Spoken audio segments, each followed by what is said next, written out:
welcome back. I hope you had a wonderful week and you're ready for another gadget report. Let's talk gadgets.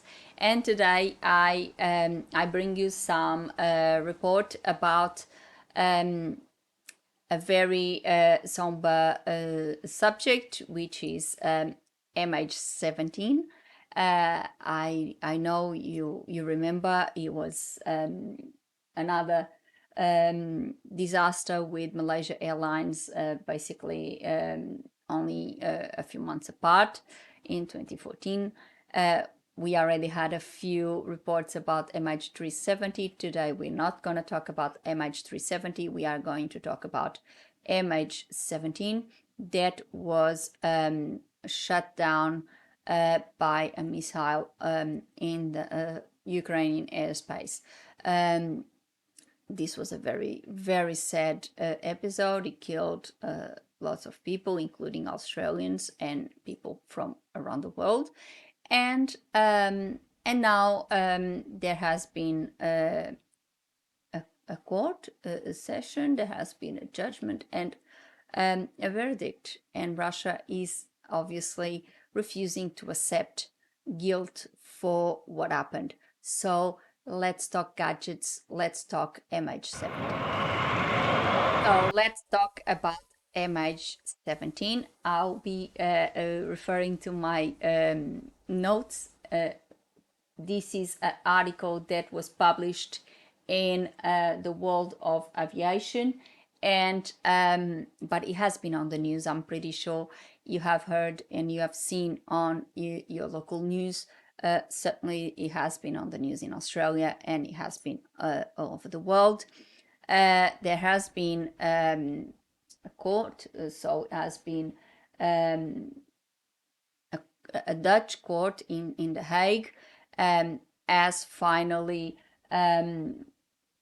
handed a guilty verdict to three men accused of bombing Malaysia Airlines flight MH17. So this has happened, as you know, in 2014, and it has killed everyone on board. As you know, it was a tragedy. These three men are allegedly linked to Russian separatist group, and so far Russia has denied any guilt, according to the article on World of Aviation and news outlets around the world, and claims the findings were politically motivated and the conviction is scandalous. This was what the article says. I will leave a link below to the article so you can read it yourself.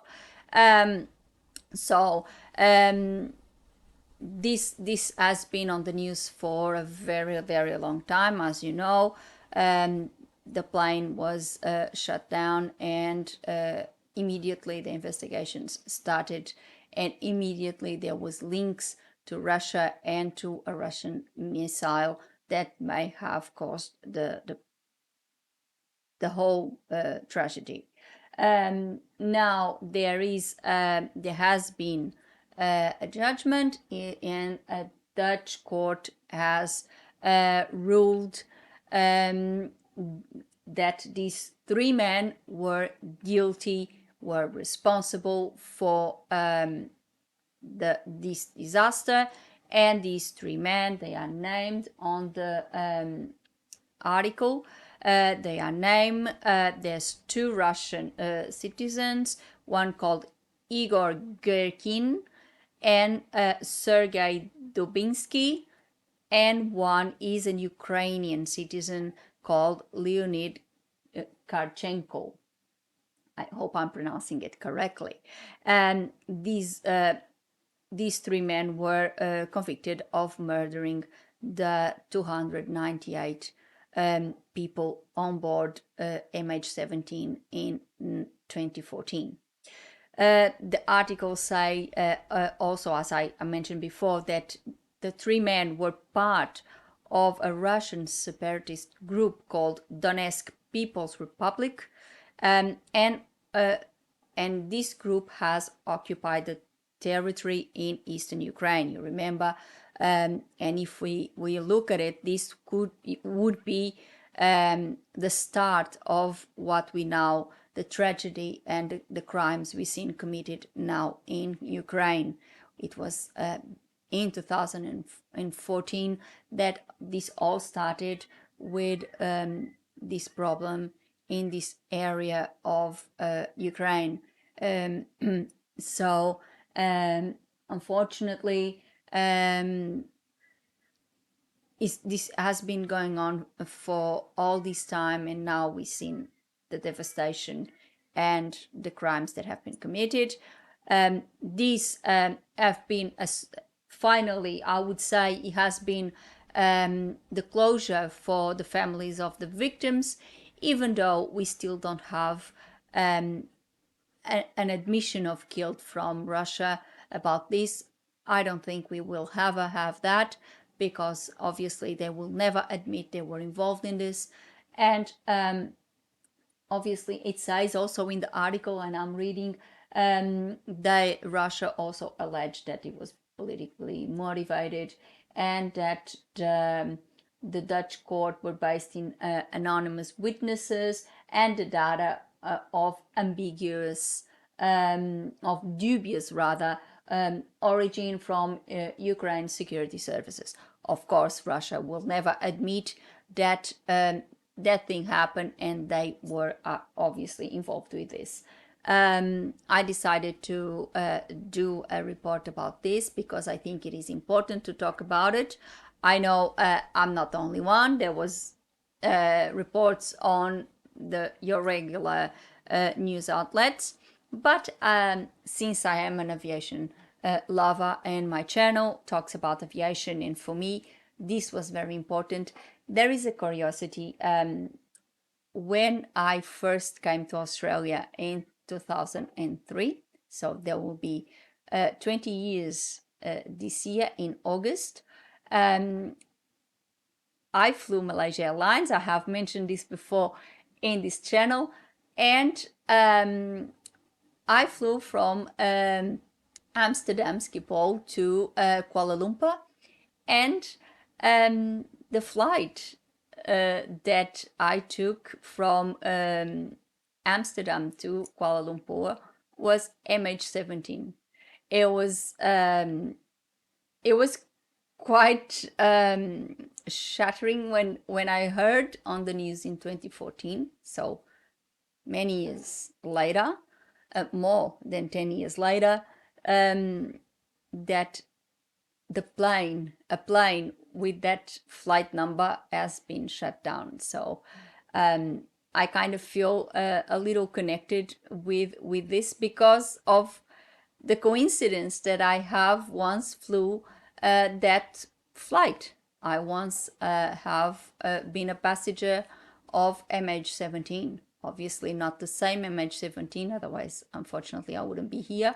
But I feel some connection with it, and I feel very sad, and it's something that really touched me, of course, not only because of this coincidence, but because of the human tragedy, the ridiculousness of this war, and all of what is happening in the world at the moment. And of course, because I think the families needed closure. I think this is part of the closure, but I believe that an admission from Russia would be that final step to close this chapter, this very dark chapter in our world history. So I decided to do this. As I said, I'll leave the link below so you can read the full article about this on the World of Aviation, and I'm waiting for your comments. And that's all for today. I hope you like the video. Obviously, I cannot say it is a happy topic because it's something. As I said in the beginning, it's a very somber topic. But I hope, just like myself, you feel that somehow justice has been served, because these three men, the the people responsible for this crime have been named, and they have been formally convicted. Um, However, obviously, we still don't have the full admission from the country responsible, and that is Russia. So I hope this is. I hope you liked. I hope it's something. Um, it's a step. It's a step in the right direction in regards to this disaster, I believe. Leave me a comment below if you have anything to add. Maybe you were involved in the investigation, maybe you know anything. Um, Please leave me a comment below, and I'll be very happy to answer you. And put a like on the video and subscribe the channel with a little click on the bell so you get a notification of a new gadget report every week. Before I go, I would love to thank you all for watching. See you next week. Thank you very much. Bye.